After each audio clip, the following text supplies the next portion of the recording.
Everyone is trying to stay positive and Wyatt is feeling a little better, but he's still having trouble with his motor skills, barely able to pick up a fork. A nurse comes by to let them know that the tests that Wyatt's been waiting to take, an electromyogram and nerve conduction velocity, will have to be postponed until tomorrow since the doctor is busy. Judd offers to miss work again so he can be there for the test, but Wyatt convinces. The electromyography revealed that Wyatt's arms and hands are in fine condition, but his legs have a decreased conduction of velocity, and the doctors believe there is a 99% chance he won't ever be able to walk again. The following day, Tommy overhears Judd talking to someone on the phone. Tommy makes an effort to be upbeat for Judd by thinking about Wyatt's hands and the knowledge that nerves can grow back. Knowing how badly Wyatt wanted to be a fireman, Judd starts to cry. He and Marlene still have to tell Wyatt, but he has no idea how to do it or what will happen next. Wyatt is still attempting to pick up a fork when Judd stops by. His itching leg was either the result of phantom limb pain or that some neural pathways were crossed, according to the test results that he and Marlene gave him. She promises him that it would take 3 months and that he will finish before Wyatt just wants to return home. But Anne has the newborn. Judd is reading brochures in bed that list the less than ideal places the doctors want to send Wyatt. He believes Wyatt can live with them, but Grace claims he will require professional assistance and round-the-clock care. Judd considers quitting his work to spend more time with Wyatt at home. He believes he still has time to make up to Wyatt even though he has already missed 17 years of his life. Judd stops by Owen as he prepares the home for Robert and his family, who will be staying there while attending the wedding. Judd takes off the bandage right away, telling Owen he must leave and informing him of Wyatt and the entire predicament. Judd has a plan, despite Owen's advice to call it a temporary leave of absence rather than quitting because of the money. He gave it a lot of thought. Robert enters and interrupts them together with his wife and daughters. Judd walks away from them while giving Owen a tearful farewell embrace. Judd enters the hospital room where a nurse is finishing up with Wyatt. He chooses to sleep on the chair despite her offer to fetch him a cot. Upon waking up, Wyatt beams as he notices Judd dozing off in the chair. Gabriel informs Carlos that he was mentioned during the Ranger daily briefing since Carlos had been credited with busting an organ trafficking network.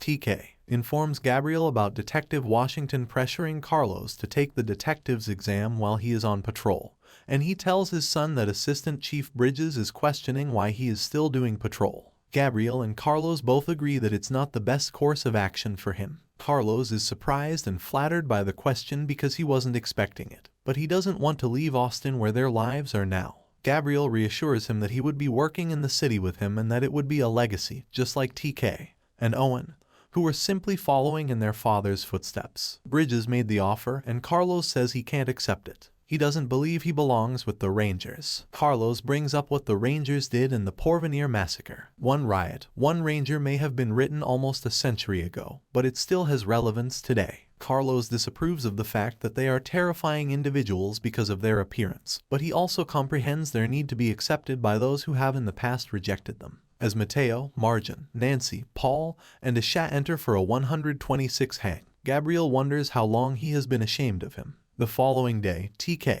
apologizes to the crew at the firehouse for canceling the hangout and informs them of the conflict between Carlos and his dad. Judd overhears and informs TK of the Ryder method, which entails locking them in a closet until they reconcile. It's a no-go since TK believes Carlos being forced into a closet was the catalyst for the entire situation. Mateo thinks he needs to get in between them, and TK has the ideal suggestion for who that may be. Nancy advises a good old-fashioned sit-down. TK had instructed Carlos to meet him at the park, but when Carlos arrives, TK is not there. Instead, his mother is there. Carlos sits down at the picnic table where Andrea is currently enjoying tacos after learning what his fiancé had gotten him up to. After Carlos brings up the negatives, Andrea discusses the fight that Carlos and Gabriel had and some of the positive things the Rangers have accomplished. Andrea tells Carlos that when Gabriel originally joined the Rangers, there were only 2 other individuals of color among the 96 sworn-in officers, including Gabriel. After being elevated to captain, Gabriel led an initiative to find and train individuals from various backgrounds and genders. Because of Gabriel, about 30% of the Rangers are either women or people of color, and he believes there is still much work to be done. Andrea asks her kid if he is proud of Gabriel and tells him that he deserves his respect. Gabriel wasn't proud of him for a time, despite Carlos' claims, so it's only fair. Andrea believes that he needs to release the tension between them since it goes beyond the Texas Rangers. Gabriel is now working puzzles and drinking tea, so Carlos notices several things about the house and realizes that a lot has happened in the last couple of years. He apologizes to his father and informs him that the Rangers may not be the right team for him. But Gabriel also expresses regret for how he treated him as a child. Carlos is not only saying that he is proud of him when he says that. He knows no better man than him. Gabriel tells his son it would be the greatest honor of his life to be his best man, which is why he wants Gabriel to be his best man. Kidnapping after a carjacking. At knife point, a man steals a woman's automobile while Piper, her infant daughter, is inside. Together, the AFD and APD block the automobile on the street, keep it under control, and try to slow it down without making the situation worse. But the man drives directly through a fence and into a swimming pool. He escapes the automobile, which is now completely submerged, and Sergeant O'Brien apprehends him. After some fight, Owen opens the door and cuts Piper's seatbelt with a pocket knife in order to save her. She appears to be crying for a very long time when he hands her over to TNT, but she is alright. Increasing family unity. Although Owen and Robert are conversing, Owen can't quit thinking about their conversation. Robert acknowledges that he told his family last week, and despite their devastation, they were more resilient than he could have ever anticipated. When Andrea sees Gabriel wearing his tux,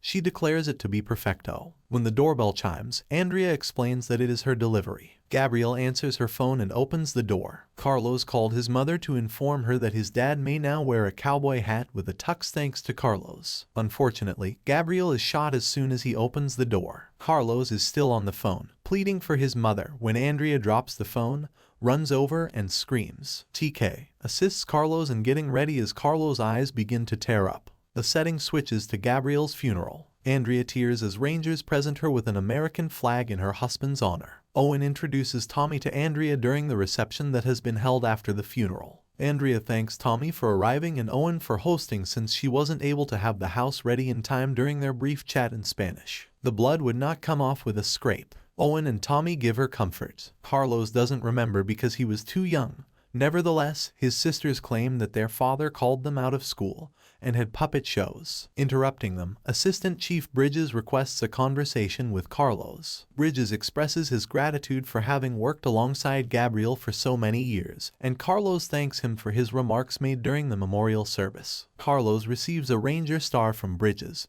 who also expresses to him his admiration from Gabriel. Carlos inquires about the probe, but Bridges says he is unable to provide any further details. But his father spent a lifetime battling some of the most evil criminals Texas had to offer. As a result, he made a lot of enemies. Thank you for watching, and please remember to like, share, and subscribe.